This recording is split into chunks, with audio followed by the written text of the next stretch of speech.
बिस्मिल्लाहिर्रहमानिर्रहीम। अस्सलाम वालेकुम व्यूअर्स, आप देख रहे हैं किचन विद दाना पानी। और आज मैं आपको जैसे नज़र आ रहा है यहाँ पे मैंने रखा हुआ है बीफ का गोश्त। और मैं बड़ा मशहूर लाहौर का नाश्ता है ये जो मैं आज बनाने लगी। बोंग बनाना सिखाती हूँ मैं आपको।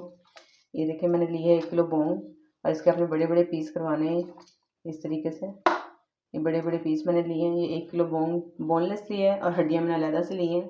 ये भी कम से कम 1 से 1.5 किलो 2 किलो होंगी हड्डियाँ भी। ये भी आपने ऐसे जो ये जो घुटनों की हड्डियाँ होती हैं और ये मिख वाली हड्डियाँ होती हैं, सारी मिख वाली ना लें, ये गुट वगैरह भी इसमें लेके मिक्स गोश्त लेना है अपने। हड्डियों को जस्ट हमने अरक निकालना है इसके अंदर, ठीक है। जो उबालने के बाद मैं इनको निकाल दूँगी इसमें से। तो मैं आपको बनाने का तरीका बताती हूँ इसको। यहाँ देखिए मैंने चूल्हे पे फिर रख ली है अपनी हांडी और मैं इसके अंदर गैस ऑन कर दिया मैंने। तो मैंने इसमें पानी ले लिया, खुला पानी डलेगा इसके अंदर। तो इसमें मैं सारी ये हड्डियाँ डाल दूँगी और ये गोश्त भी। और जब मुझे लगेगा कि गोश्त गल गया तो मैं गोश्त ऊपर से निकाल लूँगी। हड्डियाँ पकती रहेंगी भी इसमें। 2-3 घंटे में इसको अच्छी तरह पका के इसका अरक निकालना है।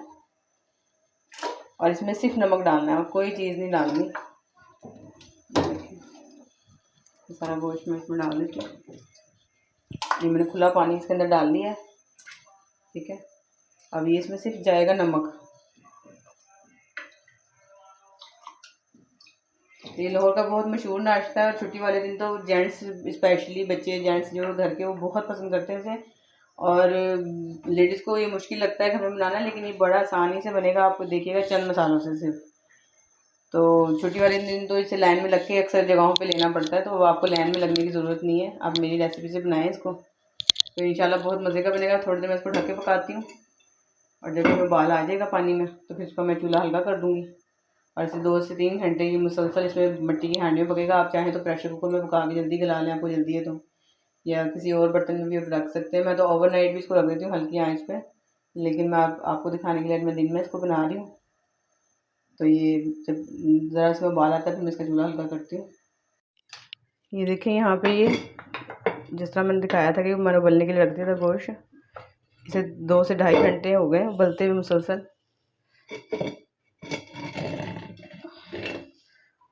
और ये माशाल्लाह काफ़ी अच्छा सब उबल गया, हड्डियाँ भी और ये गोश्त भी। अब मैं इसमें से गोश्त तो अलग कर लूँगी, हड्डियाँ भी मज़ीद अभी पकती रहेंगी इसके साथ ही।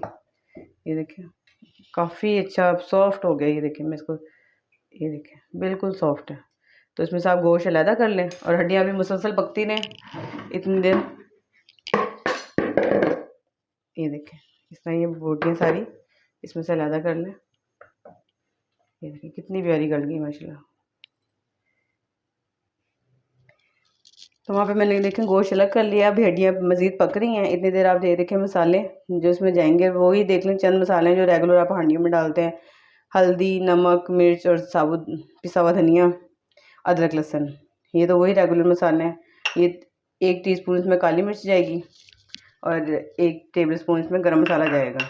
कुटी हुई काली मिर्च लेनी, ज़्यादा पिसी हुई ना हो, मोटी मोटी दरदरी कुटी हुई, ठीक है। और ये आखिर में डालना, मसाला भूनते में नहीं डालना मैंने। और ये जो गरम मसाला है जो आप हांडियों में गरम मसाला रेगुलर यूज़ करते हैं ना, वही गरम मसाला है। उसमें सिर्फ मैंने ये छोटा सा जायफल का टुकड़ा, जायफल ये होती है नटमैग, ये देखें इस शक्ल में मिलती है पंसारी से, ये आपने लेना है। और इसको तो इसका छिलका उतार के अंदर से जो इसकी गिरी निकलेगी ना उसको हाफ़ कर लेना है। और थोड़ा सा ये जवित्री का टुकड़ा, 4 छोटी इलायचियाँ और 1 बड़ी इलायची, ठीक है। ये 4 चीज़ें आपने अलग से इमाम दस्ते में कूट के, तो जो आप रेगुलर गर्म मसाला इस्तेमाल करते हो उसमें मिक्स कर देना। मैंने ये मिक्स करके रखा हुआ है पहले से, मेरे पास है ये। तो आपने ये 4 चीज़ें अपने रेगुलर गर्म मसाले में मिक्स करनी है और वो इसमें आखिर में जाएंगी, ठीक है। तो ये दही है, इसमें 1 पाव, 2 बड़े प्याज हैं जो मैंने पीस लिए हैं, अदरक लहसुन है और ये वही 4 मसाले हैं और ये काली मिर्च और गरम मसाला। अब मैं चूल्हे पे रखती हूँ कढ़ाई, हम पहले इसका मसाला भूनते हैं। चूल्हे पे मैंने कढ़ाई रख लिया। अब मैं यहाँ पे ऐसे करती हूँ, ये सारे मसाले इसमें दही में शामिल कर देते हैं। मैं आपको पहले भी कहती हूँ कि मसालों को भिगो के रखा करें, डायरेक्ट सूखे मसाले ना डाला करें। थोड़ी देर वो फूल जाते हैं ना, उनका टेस्ट भी अच्छा डेवलप होता है फिर। ये देखिए प्याज भी इसमें डाल दें पिसी हुई, ये अदरक लहसुन भी।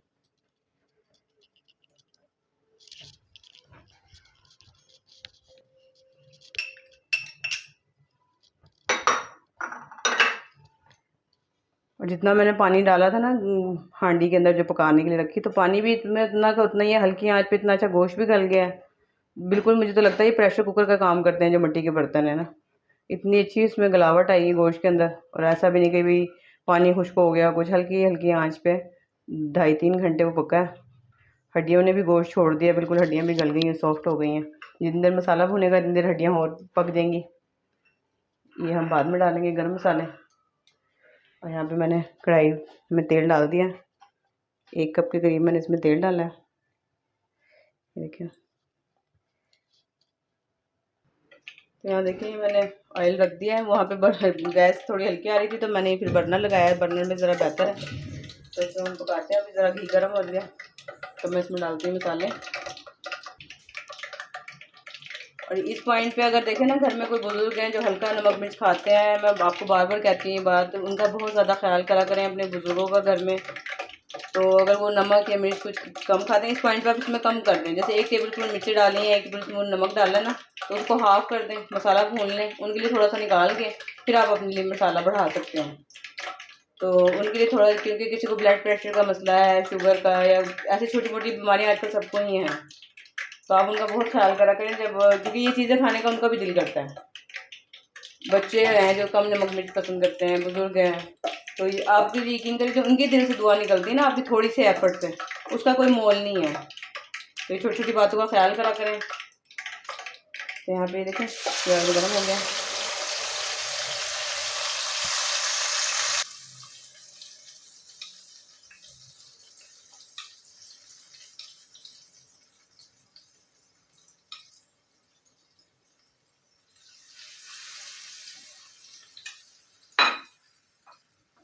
इस मसाले को अच्छी तरह हमने भूनना है। एक दफ़ा भून जाएगा फिर पानी का छटा लगा के एक दफ़ा फिर अच्छी तरह भूनना है। भून जाएगा तो फिर मैंने हड्डियाँ इसमें से निकाल दूँगी, यखनी और वो जो गोश्त है, जो हड्डी ज़रूरी होगी वो रख लिया करें इसमें, बाकी फालतू हड्डियाँ इसमें सब निकाल दें। सिर्फ यखनी और गोश्त डाल के फिर इसमें हमने मसाला डाल के मज़ीद इसको 10-15 मिनट हल्की आंच पे पकने के लिए छोड़ देना। साथ ही गर्म मसाले डाल देने, मज़ेदार बोंग तैयार हो जाएगी। और आप बना के देखिएगा कि आपको बाज़ार वाली जो बोंग आप बाज़ार से खाते हैं ना, उससे कहीं ज़्यादा बेहतर है जो आप घर में बनाते हैं। और ये आपको आगे ईद के दौरान जब मेहमान या बड़ी बड़ी फैमिलियाँ होती हैं, बहनें बेटियाँ घर आती हैं, तो कोई ऐसी बड़ी हांडी पकानी पड़ती है घर में ना, जैसे जो ज़्यादा फैमिली को कवर करें, तो ये बहुत अच्छी हांडियाँ हैं। ये आपको ईद पे भी काम आएगी, रमज़ानों में, ईद पे, नाश्ते में।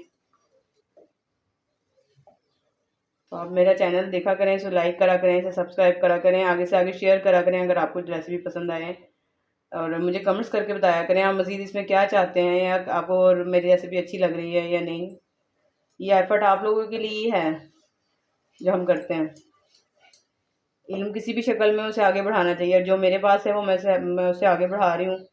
और मुझे बड़ा अच्छा लग रहा है आप लोगों के साथ ये इस तरह करना, ये चैनल के थ्रू आपको कुछ सिखाना। और जो बिगनर्स बच्चियाँ हैं उनके लिए मेरे जहन में उनके लिए बहुत से प्लान हैं कि मैं कम से कम मसालों में और अच्छी तरीके से जो कुकिंग, जो मुझे मसले हुए हैं सीखने में, वो आगे बच्चियों में ना हों। मैं उनको वो चीज़ें सिखाऊँ जो कम से कम मसालों में। बच्चे ज़्यादा मसालों से जान छुड़ाती हैं, ज़्यादा हैवी काम से जान छुड़ाती हैं। कटिंग का मैं बार बार कहती हूँ कि कटिंग बोर्ड वगैरह पे इस्तेमाल करा करें। बच्चियाँ कटिंग से जान छुड़ाती हैं जी, हाथ थक जाते हैं, हाथों में कट लग जाते हैं, स्मेल आती है, उंगलियाँ ख़राब होती हैं। तो ये छोटी छोटी बातें मैं इसलिए आपको साथ साथ बताती हूँ कि जो चीज़ें मैंने महसूस की है ना अपनी कुकिंग सीखने के दौरान, तो वो आगे बिगिनर्स को, आगे बच्चियों को वो चीज़ें ना हो, और मैं उनको बिल्कुल अच्छी तरीके से उनको सिखाऊँ। ये देखिए अब ये मसाला भूनता है। देखिए ये एक मरतबा मसाला भून गया है इसके अंदर, तब मैं थोड़ा सा पानी डाल के इसे एक मरतबा और भूनूंगी अच्छे तरीके से।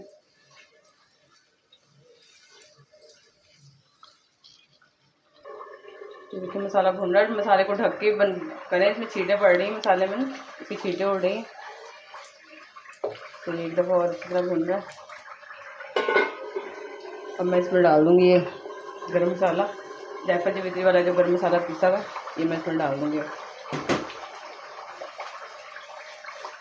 अब अच्छी तरह भून जाएगा, 5 मिनट और लगेंगे फिर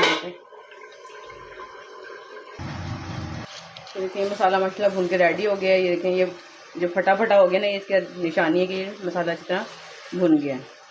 ये देखें इसमें दाना बन जाना चाहिए मसाले के अंदर ना। बहुत अच्छी तरह भुन गया। और ये देखिए मैंने हांडी को भी बर्नर पे ट्रांसफ़र कर दिया यहाँ पर। और ये जो सारा मसाला मैंने भूना है ना, अब हम आराम से इसमें डाल देंगे।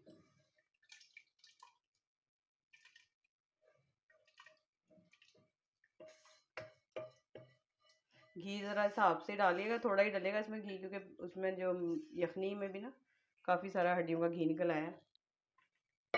तो ये देखिए, अगर ये 3 घंटे तकरीबन लगे, 3 साढ़े 3 घंटे मुझे इसमें। अगर आपको जल्दी है तो आप प्रेशर कुकर में भी बना सकते हैं इसको, जल्दी सीटी लगा के इसमें बना लें, लेकिन मैंने इसको हांडी के मिट्टी के बर्तन में बनाया है।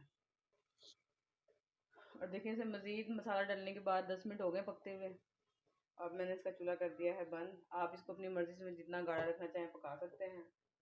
और ये चूल्हा बंद करने के बाद भी इसके ऊपर ये मैंने काली मिर्च डाल दी इस जगह। अब ये खुद भी 10 मिनट और मज़ीद पकती रहेगी इसी तरह। तो मैं इसको डिश आउट करती हूँ। माशाल्लाह ये देखें लाहौर का बड़ा फेमस नाश्ता है जो तैयार हो गया है, बोंग। तो आप भी अपने घरों में ऐसे बनाएं और बच्चों के साथ, बड़ों के साथ आप इंजॉय करें इसको। बड़ी आसान सी डिश है, और लेकिन बहुत ज़्यादा पसंद की जाती है लाहौर के शहरी। सब जानते हैं इस चीज़ को कि लाहौर में बहुत शौक़ से ये नाश्ता किया जाता है।